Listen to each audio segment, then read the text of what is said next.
নবম দশম শ্রেণীর ইজি বিজ্ঞান বই থেকে সবাইকে আমন্ত্রণ জানাচ্ছি। এই পর্বে আমরা দ্বিতীয় অধ্যায়ের কিছু এমসিকিউ নিয়ে আলোচনা করব। গত দুটো পর্বে অন্য এমসিকিউগুলো নিয়ে আলোচনা করছি। আজকে টাইপ 3 নিয়ে আলোচনা করব।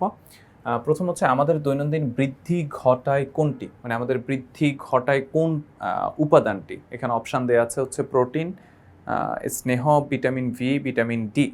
তো এই ক্ষেত্রে আমাদের দৈনন্দিন বৃদ্ধি ঘটায় মূলত হচ্ছে প্রোটিন। প্রোটিন হচ্ছে আমাদের দৈনন্দিন বৃদ্ধি ঘটিয়ে থাকে।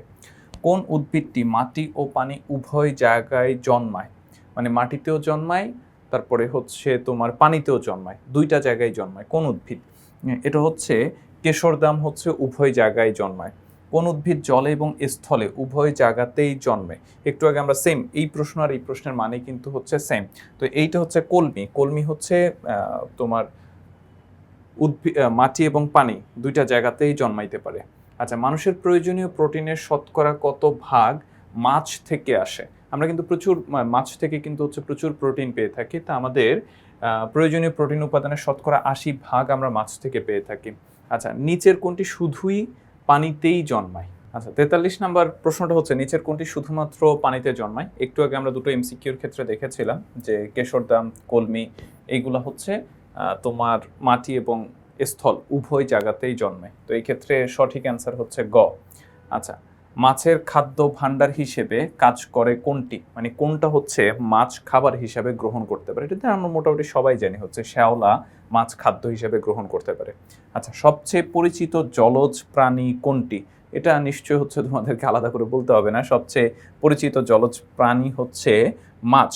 আচ্ছা, উদ্দীপকের উদ্ভিদগুলোর ক্ষেত্রে প্রযোজ্য, এখানে হচ্ছে কিছু উদ্ভিদ দেয়া আছে, এই উদ্ভিদগুলোর ক্ষেত্রে হচ্ছে কোনটি প্রযোজ্য? প্রথম হচ্ছে সালোক সংশ্লেষণের মাধ্যমে অক্সিজেন তৈরি করে। আমরা জানি এই উদ্ভিদগুলো হচ্ছে সবুজ হয়ে থাকে, সুতরাং অবশ্যই তারা সালোক সংশ্লেষণের মাধ্যমে অক্সিজেন তৈরি করবে। সারা দেহের মাধ্যমে পানি সংগ্রহ করে এবং জলজ প্রাণী দেহের খাদ্য ভাণ্ডার। তাহলে এই ক্ষেত্রে অ্যান্সারটা হচ্ছে 1, 2, 3। আচ্ছা, এইখানে একটা অণুর ডায়াগ্রাম দেয়া আছে তোমার হচ্ছে অক্সিজেন এবং হচ্ছে হাইড্রোজেন মিলিয়ে। তো এখানে হচ্ছে এটাকে যদি আমরা লিখি তাহলে এটা এরকম লেখা যায়, দুইটা হাইড্রোজেন একটা অক্সিজেন। তো সবাই আমরা জানি এটা হচ্ছে কি, মূলত হচ্ছে পানি। তো আমাদেরকে বললো উক্ত পদার্থটির গলনাঙ্ক কত, অর্থাৎ কঠিন থেকে তরলে পরিণত হয় কত ডিগ্রি সেলসিয়াসে। তো এক্ষেত্রে কঠিন মানে হচ্ছে বরফ, বরফ থেকে পানিতে পরিণত হতে শুরু করে হচ্ছে 0 ডিগ্রি সেলসিয়াসে। তার মানে উক্ত পানির বা উক্ত উপাদানের গলনাঙ্ক হচ্ছে 0 ডিগ্রি সেলসিয়াস। আচ্ছা, বিশুদ্ধ অবস্থায় পদার্থটি, মানে পানি বিশুদ্ধ অবস্থায় কি হয়?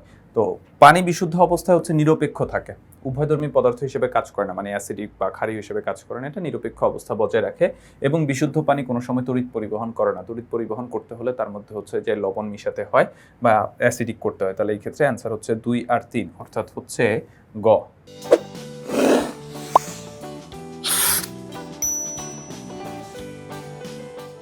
এখানেও সেম পানির অনুসংকেত দেওয়া আছে। উদ্দীপকে উল্লেখিত যৌগটি জলজ প্রাণীদের বেঁচে থাকার জন্য 15 লিটার পানি কমপক্ষে কত মিলিগ্রাম অক্সিজেন থাকা প্রয়োজন?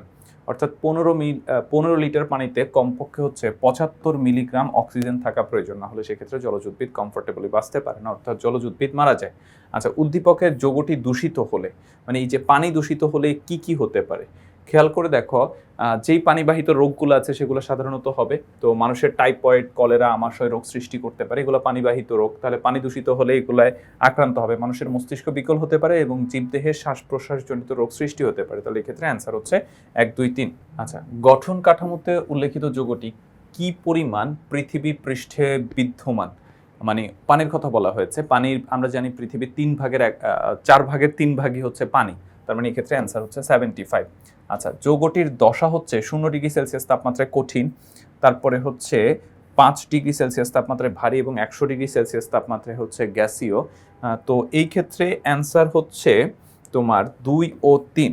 কারণ হচ্ছে 5 ডিগ্রি সেলসিয়াস তাপমাত্রায় বা 4 ডিগ্রি সেলসিয়াস তাপমাত্রায় অ্যাকচুয়ালি এই ক্ষেত্রে যে পানি তোমার ঘনত্ব হচ্ছে সর্বোচ্চ হয়ে থাকে। আমরা যে পানির ঘনত্ব 1000 কেজি পার ঘনমিটার ক্যালকুলেশন করি, এটা মূলত হচ্ছে যে তোমার 4 ডিগ্রি সেলসিয়াস তাপমাত্রায়। আর 0 ডিগ্রি সেলসিয়াস তাপমাত্রায় কঠিন, 0 ডিগ্রি সেলসিয়াস তাপমাত্রায় কিন্তু হচ্ছে এটা গলতে শুরু করে, কঠিন পদার্থ বা বরফ হচ্ছে 0 ডিগ্রি সেলসিয়াস তাপমাত্রায় গলতে শুরু করে, তার মানে এটা কঠিন না, এটা তরলে পরিণত হতে শুরু করবে। তাহলে এই ক্ষেত্রে অ্যান্সার হচ্ছে 2 ও 3।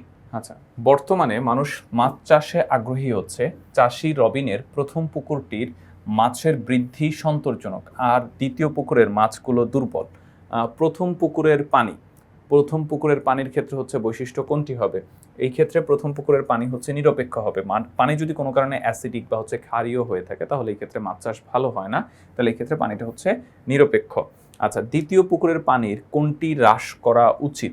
দ্বিতীয় পুকুরের পানির ক্ষেত্রে হচ্ছে কোনটি হ্রাস করা উচিত? যেহেতু এই ক্ষেত্রে মাছগুলো দুর্বল তাহলে হচ্ছে অ্যাসিডের পরিমাণ বা পানি যে হচ্ছে অ্যাসিডিক হয়ে আছে সেটাকে হ্রাস করা উচিত। চুন মিশাতে পারি আমরা এই ক্ষেত্রে। আচ্ছা, ৫৫ নম্বর প্রশ্ন, পানিতে দ্রবীভূত অক্সিজেনের মাত্রা ঠিক রাখে কিভাবে? আমরা জানি এই ক্ষেত্রে হচ্ছে তোমার ঠিক রাখার উপায় হচ্ছে একটাই, সেটা হচ্ছে সালোক সংশ্লেষণ। সালোক সংশ্লেষণের মাধ্যমে তো মূলত অক্সিজেন উৎপাদন করা যায়। তাহলে পানিতে দ্রবীভূত অক্সিজেনের মাত্রা ঠিক রাখে সালোক সংশ্লেষণের মাধ্যমে। আচ্ছা, শাপলা ফুলের গাছ মাছের আঘাতে ভেঙে যায় না কেন? শাপলা ফুল আমরা জানি পানির সাথে হচ্ছে এরকম নড়াচড়া করতে পারে, তাহলে এর কাণ্ড অত্যন্ত নরম হয় বলে হচ্ছে মাছের আঘাতে ভেঙে যায় না। আচ্ছা, পানিতে দ্রবীভূত অক্সিজেনের মাত্রা ঠিক রাখে কোনটি? পানিতে দ্রবীভূত অক্সিজেনের মাত্রা ঠিক রাখে হচ্ছে জলজ উদ্ভিদ। জলজ উদ্ভিদ হচ্ছে সালোক সংশ্লেষণের মাধ্যমে তোমার অক্সিজেন তৈরি করে পানিতে অক্সিজেনের মাত্রা হচ্ছে ঠিক রাখে। আচ্ছা, জলজ প্রাণী কোথায় হতে অক্সিজেন গ্রহণ করে?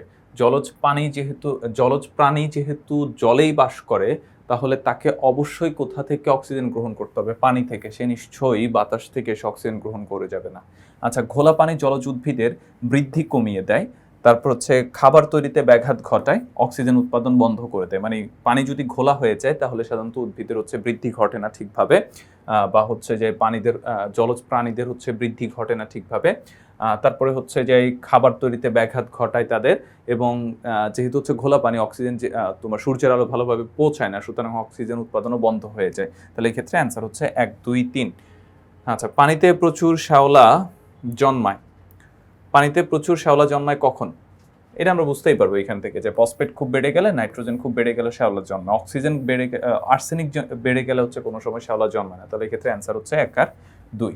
তো এই ছিল আমাদের এই পর্বের আলোচনা। পরবর্তী পর্বে আমরা অন্যান্য প্রশ্নগুলো নিয়ে আলোচনা করব। পরবর্তী পর্ব দেখার আমন্ত্রণ রইল।